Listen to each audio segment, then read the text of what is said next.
भुजबळ मंत्रिमंडळामध्ये असणे खूप आवश्यक, नरहरी झिरवाळ यांचे भाष्य. अन्न व औषध प्रशासन मंत्री नरहरी झिरवाळ यांनी माजी मंत्री छगन भुजबळ नाराज नसल्याचे सांगितले. अन्न व औषध प्रशासन मंत्री नरहरी झिरवाळ यांनी आज महायुतीमध्ये कोणताही वाद नाही असा दावा केला.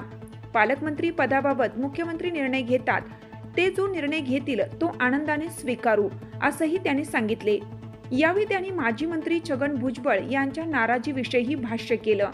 राष्ट्रवादी काँग्रेस पक्षाचे नेते छगन भुजबळ यांना मंत्रिमंडळात स्थान मिळाले नाही, त्यामुळे ते नाराज आहेत. ते लवकरच भारतीय जनता पक्षात प्रवेश करू शकतात असे बोलले जात आहे. याविषयी मंत्री झिरवाळ यांना विचारणा केली, त्यावर झिरवाळ म्हणाले, मी स्वतः अधिवेशन दरम्यान माजी मंत्री भुजबळ यांची भेट घेतली, त्यांच्याशी चर्चा केली. ते नाराज आहेत हे खरं आहे, मात्र त्यावर नक्की तोडगा काढला जाईल. हा विषय फार ताणला जाणार नाही असे मला वाटते. माजी मंत्री छगन भुजबळ हे सरकारमध्ये असणे अनेकांना आवश्यक वाटते. त्या दृष्टीने महायुतीचे नेते नक्कीच परस्परात चर्चा करून त्यावर मार्ग काढतील. महायुतीचे नेते याबाबत काहीतरी तोडगा काढून समन्वय प्रस्थापित करतील असा विश्वास मंत्री झिरवाळ यांनी व्यक्त केला. छगन भुजबळ यांना ओळखणे खूप अवघड आहे. त्यांच्या मनात काय सुरू आहे याची मला नक्की खात्री नाही.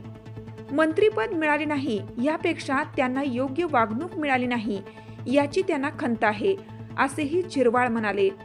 माजी मंत्री भुजबळ हे राष्ट्रवादी काँग्रेस आणि आमच्या पक्षाचे नेते उपमुख्यमंत्री अजित पवार यांच्या सोबतच राहतील, त्यात काहीही तडजोड होणार नाही. भुजबळ भारतीय जनता पक्षात प्रवेश करण्याची शक्यता अजिबात नाही असा मोठा दावाही मंत्री झिरवाळ यांनी केला. अन्न व औषध प्रशासन हा विभाग झिरवाळ यांना देण्यात आला आहे. या खात्याची विशेष माहिती मला नाही, मात्र याबाबत मी माहिती घेऊन आणि तज्ज्ञांचे मार्गदर्शन घेऊन यातील विषय समजून घेण्याचा प्रयत्न करेन. सध्या सर्व पातळीवर मोठ्या प्रमाणावर भेसळ असल्याची दिसते. ही भेसळ कमी करण्यासाठी कोणत्या उपाययोजना करायच्या याला मी प्राधान्यक्रम देणार असल्याचे झिरवाळ म्हणाले. आदिवासी भागात अनेक आयुर्वेदिक आणि वनऔषधी उपलब्ध आहेत, त्याला चांगला गुण देखील आहे. अनेक वैद्य व तज्ज्ञ त्याचा विविध आजारांवर उपयोग करतात. या संदर्भात प्रगत वैद्यकीय तंत्र आणि औषधांसोबत आयुर्वेदाने वनऔषधीचा मेळ बसवता येईल का यावर मी काम करेन. अनेक लोक वनऔषधीचा वापर करून अनेक आजारातून बरे होतात. कोरोनाच्या कालखंडात देखील ही औषधी उपयोगी ठरल्याचे उदाहरण आहे असे मंत्री झिरवाळ यांनी सांगितले.